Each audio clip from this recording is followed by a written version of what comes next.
Well, we finally got here. We're outside the main terminal building of the international airport here at Manaus. It is the morning of the 13th of August. Very shortly we're going in to meet the management of the airport here. We're going to talk about our beautiful, precious DC-8, the former ZK NZC, which is sitting out there with the other derelict airliners sort of on the mud, if you will, though it's a very dry day here today.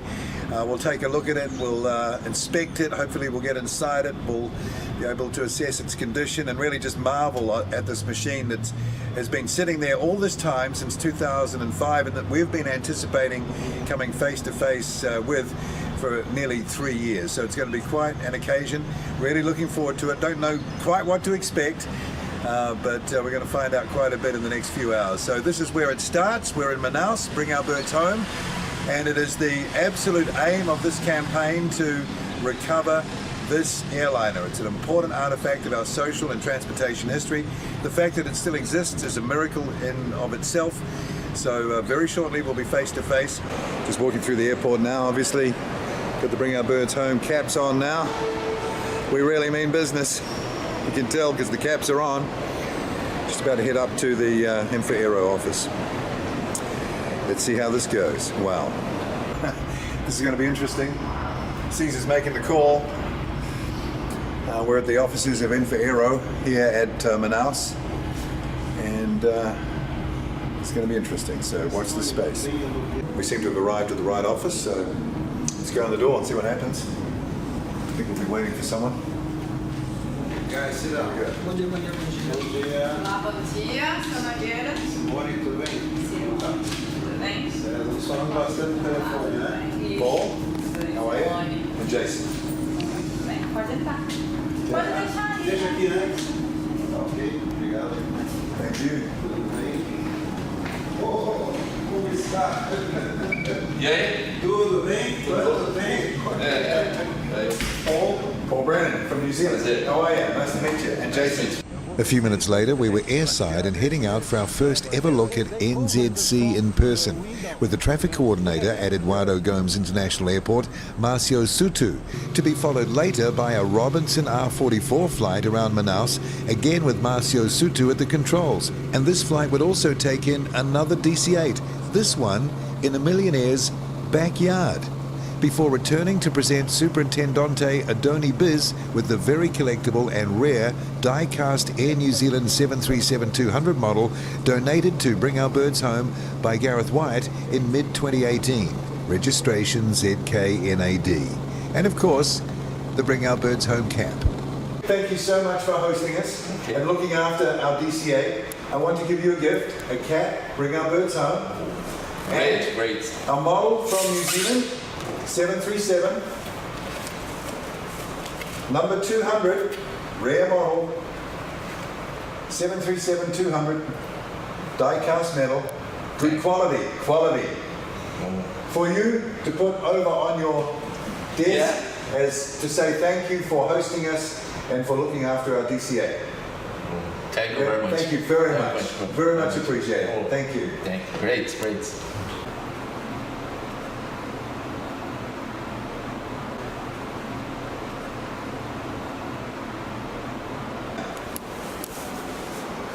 Beautiful. Yeah, beautiful.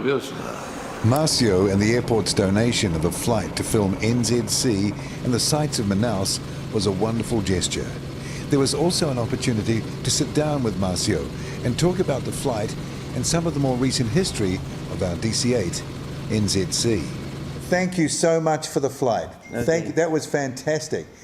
First of all, I ask you, where did we go? We came and we looked at the DC-8, but then we went for a big long flight. Maybe you can tell us what we were seeing and the route, the track that you took us on. Ele está perguntando para que lugares que a gente fez, que lugares que a gente foi, além de ter visto o DC-8, que ele achou os lugares maravilhosos. A gente fez um voo panorâmico sobre a cidade de Manaus, né? Sobrevoamos aqui a cidade, o centro histórico da cidade de Manaus. Sobrevoamos uma parte do Rio Negro, né?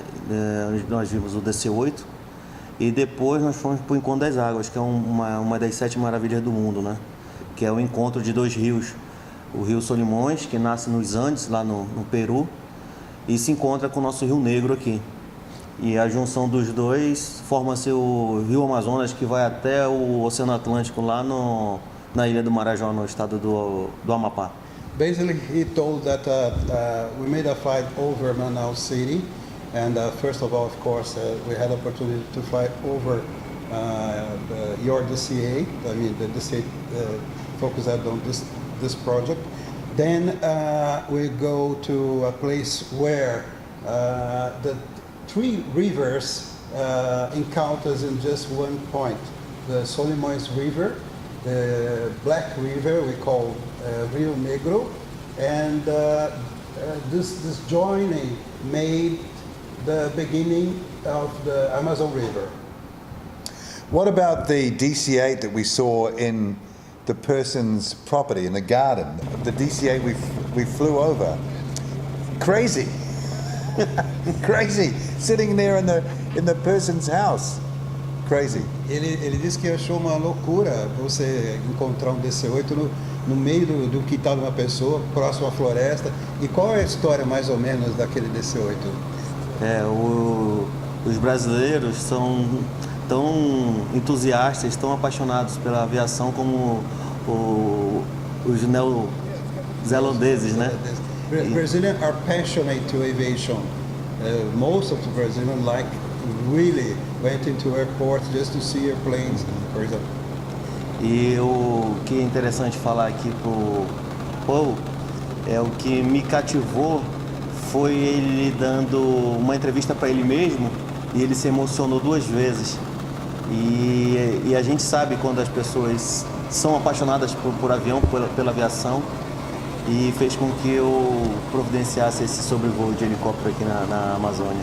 He told that he was touched by your emotion talking about aviation, about the DC-8, about airplanes in general, and this made him give you as a gift this flight, you know.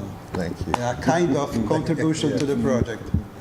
E voltando à pergunta do DC-8 lá no meio do mato, lá da selva, aquela aeronave serviu voando no Brasil, de norte a sul, fazendo o transporte de cargas. Ela fez a integração de São Paulo, Manaus, nesses voos bate e volta, em virtude do grande volume de carga e do potencial da capital do Amazonas, que é do polo industrial. Então a gente tem um polo industrial aqui, a nossa Zona Franca, que leva os produtos finalizados e traz os insumos para poder fabricar os produtos. E aquela aeronave serviu bastante, era uma aeronave cargueira. O próprio dono da Skymaster, era o nome da companhia aérea, a Skymaster, desmontou a aeronave aqui no nosso pátio e levou para lá e montou ali naquela beira de praia. That this suite belonged to a company called Skymaster, was a fighter airplane, and usually made the route Manaus, São Paulo, Manaus, transporting industrial things. We have here in Manaus a big industrial zone called Zona Livre de Manaus. Zona Franca, tradução livre. Yes. It's a kind of free tax industrial zone. And once this company stopped working commercially, the owner decided to dismantle it and put it into his garden. As you do. Quite a decoration, isn't it? Yeah, that's fantastic. Quite a garden. We got a really nice picture of that. I want to ask you also, PCB, I think is the registration of the DC-8, that had an incident, a landing problem, right? It had a problem with the undercarriage, had to come and land very heavy and was damaged. Is that right? Ele estava falando que queria que você contasse um pouco sobre a história do que houve com o trem de aterragem do DC-8, aquela questão do pouso pesado, né? Certo. Até para o público entender um pouquinho melhor a questão da história dele, né?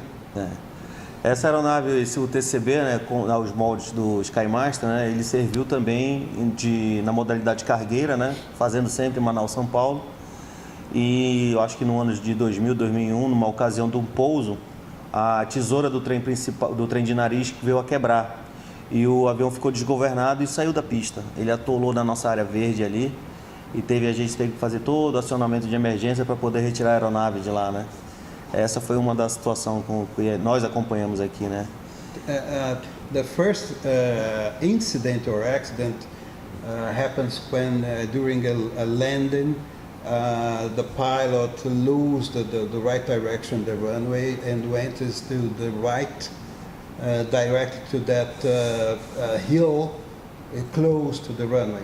This was the first, but was with not with the main landing gear, but the front landing gear. This was the first incident. And the segundo foi? Aí o segundo tem um caso até curioso, né? Eu fui a São Paulo nele como um passageiro, né? E fiz o penúltimo voo dele, né? Praticamente, né? E quando a aeronave subiu de São Paulo para Manaus, ela decolou e declarou emergência, uma pane no motor número 3. E não deu tempo de alijar o combustível, o comandante retornou de imediato e quando fez um pouso com o peso da aeronave acima do permitido. E o órgão, na época o DAC, ele teve que fazer a inspeção na aeronave, né? E tanto que teve um dano no trem de pouso, que só foi visto anos depois, quando a aeronave parada aí, teve a fissura e o trem quebrou. He flew in this aircraft from Manaus to São Paulo once, Right. and in another flight, they were trying to take off on a hot day, full loaded, and after takeoff, they had initially a fire on engine number 3 and decided to landing, but they were full loaded, and they didn't have enough time to jettison, so they were obligated to land full loaded. And the problem is that the fuel structure was really forced during this landing, and some wrinkles appear in the left landing gear. So Brazilian authorities in aviation decided to ground it until a full examination, maybe change some piece. But this time the company went into bankruptcy and the whole thing stopped. Does that explain why engine number 3 is missing? It's not there. Yeah, they put it out to make an inspection, but the company went into bankruptcy, the whole thing stopped. Right, okay. Well, thank you so much for telling us the story. Thank you again for the flight. It was fantastic. Could you tell them that? Mauricio, you're a friend of Bring Our Birds Home. You got the hat on. It's Obrigado. all good. Foi um prazer atendê-lo, um prazer contribuir com a história desse documentário. Eu sou, como eu falei no início, eu sou entusiasta da aviação, além de piloto. Eu sou coordenador de tráfego aqui na Infraero, tenho 20 anos de Infraero, né? E eu vivo isso. Esse mundo aqui é meu oxigênio, tanto na parte aeroportuária como na parte de avião. E esse é o meu oxigênio e é sempre um prazer contribuir aí com outros colegas como vocês aí, como o Chazel também, e fazer parte da história da aviação, não deixar ela se apagar. Que o DC-8, como o 07, como o 727, são aviões clássicos, né? Então a gente tem... It was an honor to be part of this thank you. project, this history. And to him, he's a fanatic in what concerns to aviation. He loves aviation in general.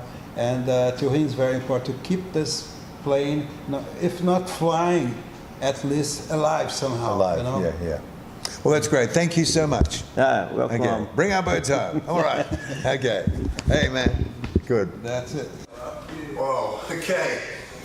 That seemed to go, just taking a moment to come out and just say, that seemed to go very well. That gift, just a fantastic gift. It turned out that it's a very rare number in a limited production run of that 737 model, number 200, meant a lot to them.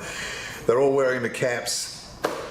Fantastic. We've got a great relationship with them for Aero, and we need that because we need to save this DC-8, and we'll need their cooperation like you wouldn't believe. So just on this level, relationship building level, along with seeing it, filming it, and all those things, the helicopter ride, been a great success.